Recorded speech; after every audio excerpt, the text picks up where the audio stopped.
Halo Sobat Book Reading 12 yang berbahagia. Jumpa lagi. Kita akan melanjutkan pembacaan buku kita, masih dengan buku yang berjudul Meraih Kebahagiaan karya Jalaluddin Rahmat. Pada episode kali ini kita akan membacakan sebuah bagian yang berjudul Tujuan Hidup adalah Kebahagiaan. Bismillahirrahmanirrahim. Science without philosophy, fact without perspective and valuation cannot save us from havoc and despair. Science gives us knowledge, but only philosophy can give us wisdom. Will Durant. Kemudian mereka menjatuhkan vonis bahwa ia harus minum racun. Teman-temannya datang ke penjara dan menawarkan pembebasan yang gampang. Mereka telah menyuap beberapa pejabat yang menghalanginya untuk memperoleh kebebasan. Ia menolaknya. Ia sudah berusia 70 tahun pada tahun 399 sebelum Masehi.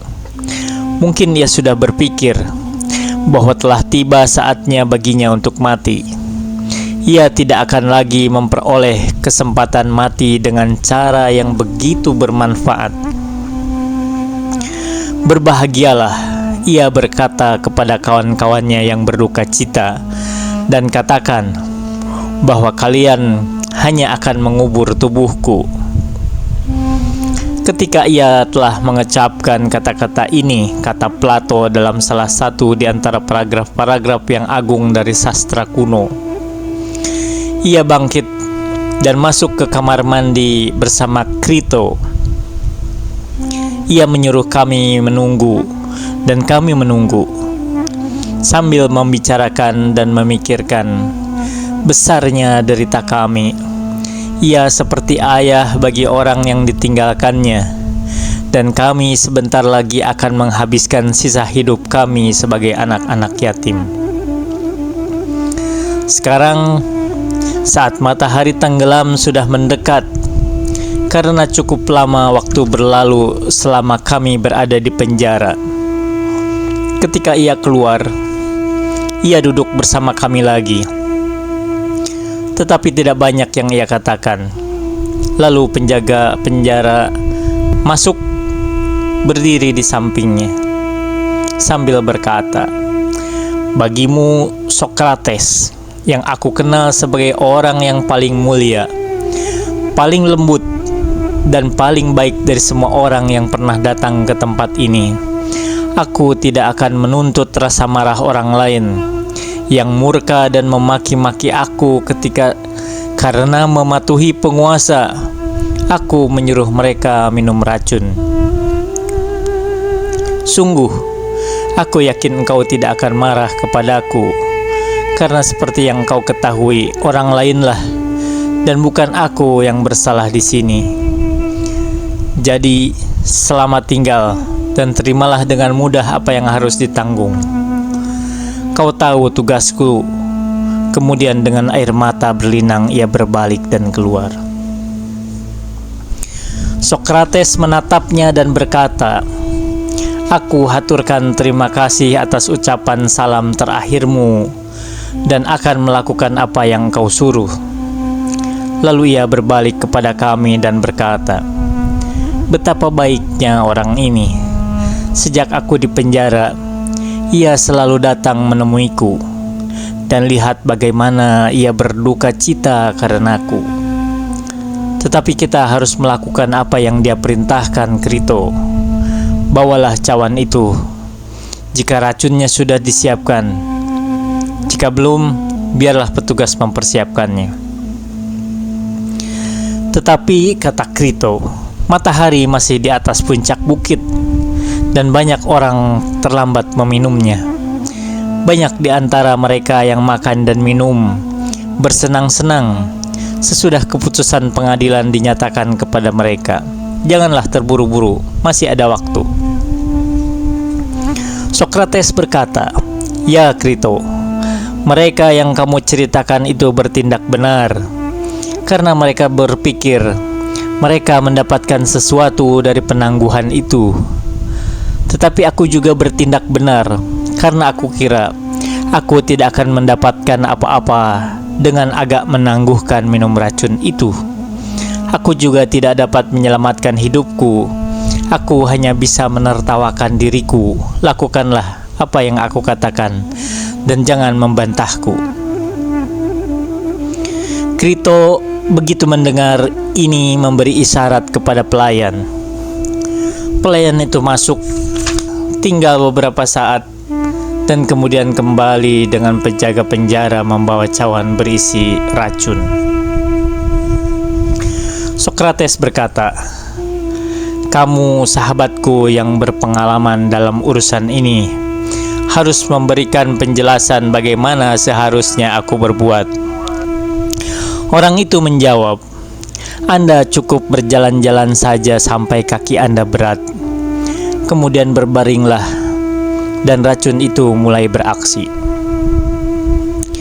Pada saat bersamaan, ia menyerahkan cawan itu kepada Sokrates, yang dengan cara yang sangat lembut dan sangat tenang, tanpa ada rasa sedikit pun, tanpa perubahan air muka, memandang lelaki itu dengan seluruh matanya seperti biasa, mengambil cawan itu dan berkata, "Bagaimana menurut pendapat kalian kalau aku minum ini sebagai persembahanku kepada Tuhan?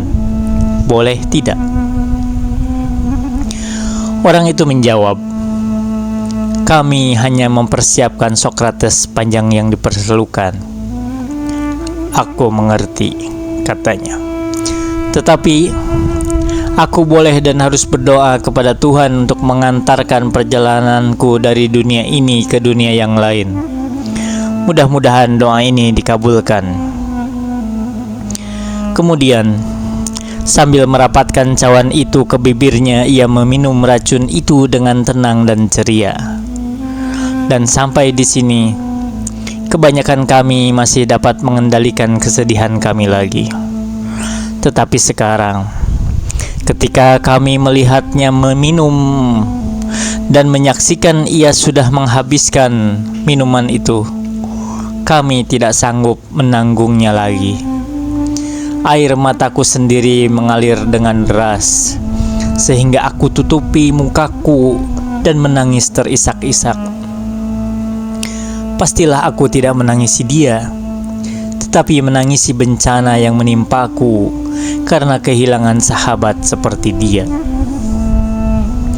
Dan aku bukan yang pertama nangis, karena Krito pun pada waktu ia tidak sanggup menahan tangisannya, bangkit dan pergi keluar, dan aku ikuti. Pada saat itu juga, Apollodorus yang sudah menangis cukup lama meraung keras yang membuat kami semua bertambah duka.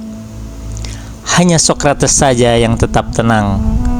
"Ada apa dengan tangisan yang aneh ini?" ia berkata. "Aku kirim perempuan-perempuan supaya mereka tidak mengganggu seperti ini, karena telah kudengar lelaki harus mati dalam kedamaian. Diamlah dan bersabarlah." Ketika kami mendengarnya, kami merasa malu dan menahan air mata kami. Ia berjalan-jalan sampai seperti yang ia katakan, kakinya mulai melemah, dan ia pun berbaring menelentang sesuai dengan petunjuk dan sesuai dengan saran orang yang memberinya racun. Ia melihat kakinya. Setelah beberapa saat, ia memijit keras kakinya dan bertanya, "Apakah ia merasa?" Dan ia berkata, "Tidak." Kemudian betisnya, dan terus ke atas dan ke atas, dan menunjukkan kepada kami bahwa ia sudah dingin dan kaku. Kemudian Sokrates sendiri merasakan semuanya dan berkata, "Jika racun ini sudah mencapai jantung, disitulah akhirnya. Ia mulai mendingin di sekitar pinggangnya. Ia membuka mukanya yang sebelumnya ia tutup dan berkata, ucapan terakhirnya, "Krito, aku berutang ayam jantan kepada Asclepius. Maukah kamu membayarkan utangku itu?" "Utang akan dibayarkan," kata Krito. "Ada lagi yang lain?" Tidak ada jawaban pada pertanyaan ini. Dalam 1 atau 2 menit terdengar gerakan.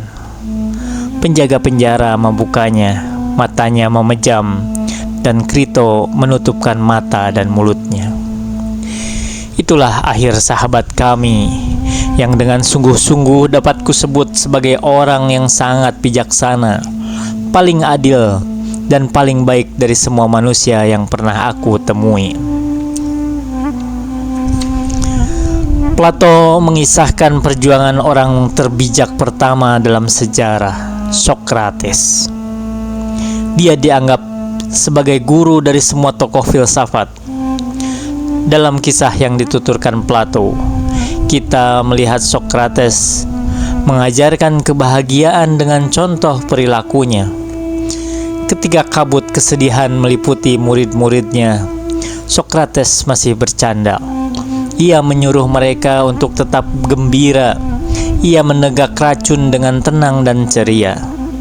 Dari perilakunya, kita mengambil kesimpulan bahwa Anda bahagia jika dalam pandangan Anda tidak ada bedanya hidup dan mati, penjara dan istana, miskin dan kaya, racun dan madu.